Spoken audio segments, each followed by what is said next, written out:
Bonjour à tous. Aujourd'hui, je vais répondre à vos questions concernant le travail final, donc celui d'analyser un film de votre choix et puis de soulever 4 concepts. Donc moi, j'ai choisi le film Leo Peep. C'est le film de Leo Peep, Everybody's Everything. Donc, ce film que j'ai trouvé, il me semble, sur YouTube, d'un jeune artiste qui est mort très jeune d'une overdose.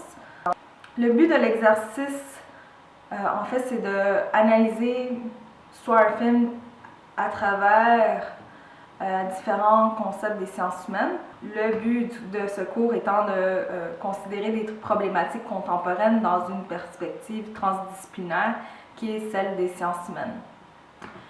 Donc, si vous regardez votre film, probablement que vous avez des vies humaines dans votre film. Donc, si vous avez des vies humaines dans votre film, vous avez certainement des concepts des sciences humaines.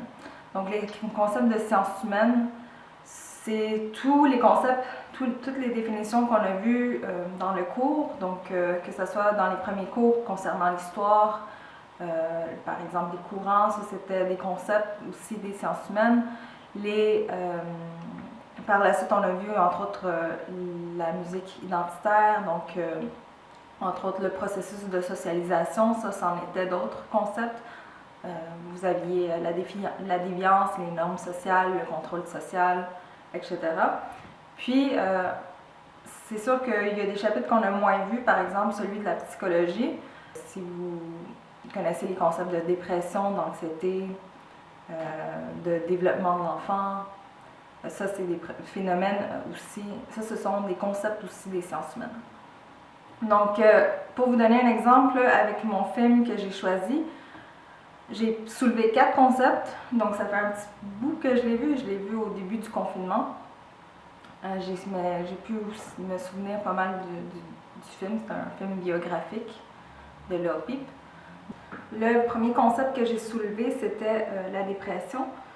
La dépression que Leo Peep a vécue à partir de l'âge de 14 ans. À l'âge de 14 ans, ses parents se divorcent et puis je crois que ça a affecté beaucoup Leo Peep jusqu'à sa mort même. À 17 ans, il décroche de l'école et puis on voit aussi dans ce qu'il produit, dans les paroles de ses chansons, qu'il a vraiment une profonde tristesse et mélancolie par rapport à la vie, à sa vie, à ce qu'il vit. Donc, entre autres, c'est de là que va émerger aussi sa contribution à ce nouveau genre de musique qui est le emo rap. Et donc, si on prend le concept de la dépression, je vais aller chercher une définition formelle. J'ai trouvé entre autres la définition selon l'OMS. Donc, on va mettre cette définition-là, ou on va l'écrire dans nos mots, et puis à la lumière du film, on va aussi décrire comment Leo Peep a vécu la dépression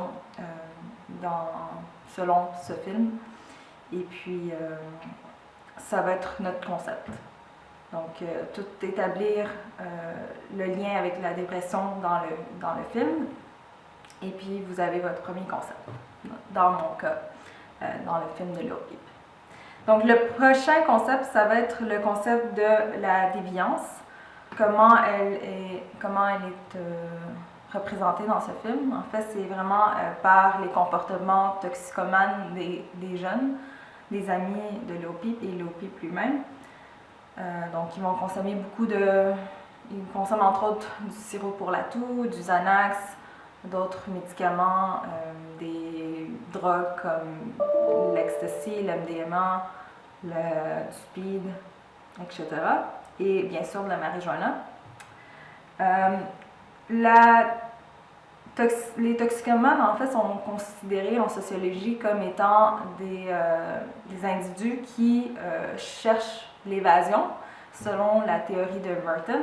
Ça, vous n'êtes pas obligé d'aller dans les détails des théories, mais si vous avez étudié en sciences humaines, c'est aussi très intéressant de soulever ces théories-là.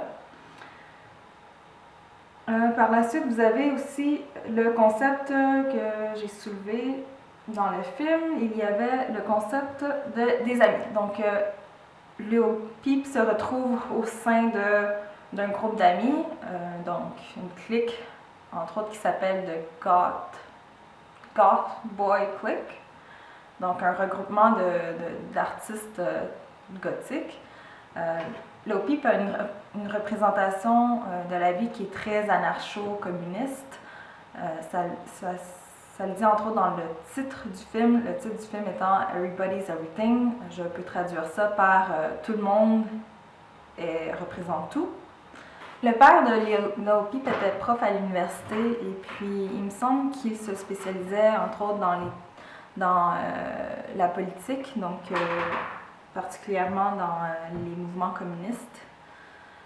Donc c'est pour ça en fait qu'il avait ces connaissances-là sur les théories anarchistes, communistes. Ça aurait pu aussi être d'autres concepts que j'aurais pu soulever pour le film, donc de l'aspect un peu plus politique de la vision de Leo Peep. Donc il a des valeurs très communistes, donc de redistribution de la richesse. Leo Peep, quand il faisait des concerts, lui, il voulait partager le montant qu'il a généré pour ses concerts. Il voulait la partager auprès de ses amis pour que tout le monde puisse en profiter. Donc ça, c'était une valeur très précieuse pour Leo Peep. C'était celle de la redistribution de la richesse, entre autres. Donc ça, c'était le concept des amis.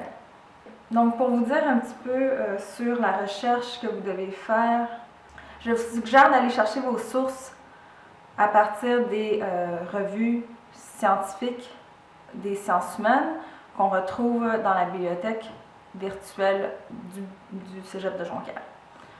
Donc, n'oubliez pas de toujours mettre vos références, vos sources dans vos textes.